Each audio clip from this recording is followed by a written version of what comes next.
Hello guys, today we will be learning something new. Okay, so just switching towards your part design. You will be in 3D module, again going to your sketching. Okay, from Sketcher. You will be having those videos in my previous lectures. Okay, you can refer them. After this, we'll be starting here from ellipse. Okay, so select those. After that, going to the screen, press M1. You will be having your major axis selection, then your minor axis selection, again press M1. So that's your basic ellipse, but that is not the way you are drawing it. This can be drawn by a kid also. So just go here, you will be having your dimension panel. That is what the actual engineer should be concerned of. This will be your panel which you are concerned of. Okay, that will be giving you the exact dimension of the ellipse. So the center point is here, so you have to locate that first. I am selecting some random dimensions, 50 mm over here, again 50 or here also. You can give any dimensions. I'm just customizing that for you. Major radius will be taking 100. Okay, major radius will be that is your major radius. Now you are all be familiar with the ellipse, not just I'm telling you how to draw it in software, so you will be very familiar with that only. After that, I'm taking 45 degrees as the angle, so just you will be having just perfect ellipse with the dimensions. You can always have this with you. If you want, you can also control its dimension from here. Just select this and go to this constraint. You will be having my same major and semi minor axis with you, and just changing the dimension, you are controlling this figure over here. Okay, that is about ellipse. If you want to fix it, you can go again over here and fix that thing. Fixing that, you will be just making it a ISO constraint one, so that will be not moving. Now you have fixed it. So that's all about the ellipse. Next one will be your parabola. Okay, the parabola is the parabola having row value of 0.5, ellipse having row value of less than 0.5. Okay, you just have to remember these values. So I will be drawing parabola. Just go over here, select M1, drag it wherever you want. You can drag it anywhere. I'm dragging it vertically downward. So next, again press M1, then generate the curve to your right, again press M1, and generate the curve to your left, again press M1. So that's your parabola. Again I'm showing you that. Just select it and press M1, drag it, again press M1, generate the curve, again press M1, and generate the curve to your left, again press M1. That's your parabola.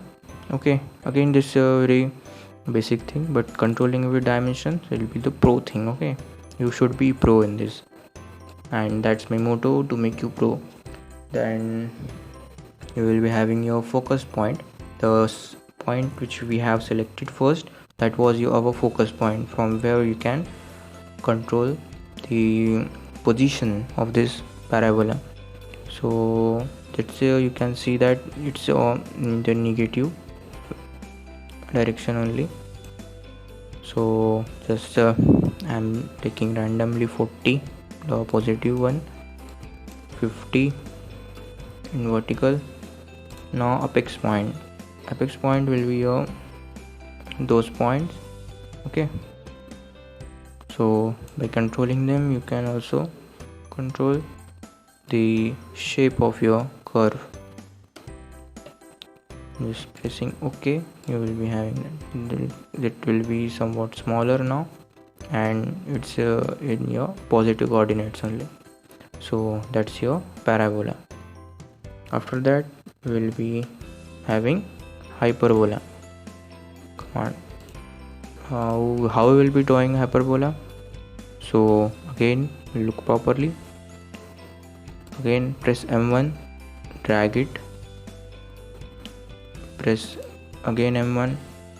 So this will be giving you some limit up to where you can make your hyperbola steeper and wider. Okay, so I'm selecting this one, press again M1. Now generate toward right, press M1, generate toward left, press M2. That's what your hyperbola looks like. So you can see that this curve become more steeper and sharper. So having row value greater than 0.5.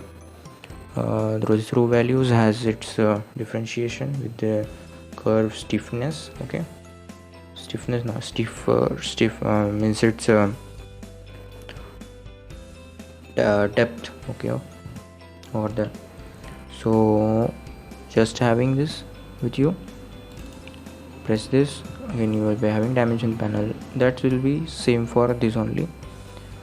Just one thing is here is eccentricity will be greater than 1 over here, row value greater than 0.5 over here. Okay, just remember those things. You can just change this thing if you want. If you're making 2 here, you can see that, just see the figure, it's getting more straighter. Okay, that's all about hyperbola. The next command will be the conic parameter. Okay, this is more interesting. Just press here, again M1. This is one reference, again second one, going through or intersecting to each other, those reference lines. And just if you will move your cursor between those lines, you will be having that conic parameter. Okay, this is your conic curve. That's all about your conic thing. You can draw it by another way. You can use it for another purpose, like I have switched to 3D. Just again go into that, select 2 lines. Okay, this is another way to use it. Then again go to your conic parameter, 1 second point, and if you drag the cursor between them, you will be having the conic joint between them. Okay, and if you need here on also, you can again select them, drag it, so you will be having here also. If you controlling its dimension should be very difficult, but if you will draw like this, because you can control the dimension of line very easily, but if you want to control separately its dimension, that will be your very cumbersome process. It is not also required over here, and nobody will be going to give its all its parameter. Okay, that will be very difficult for you. So I recommend to draw these 2 lines, control their parameters, control their dimensions, and then draw the cone along with them.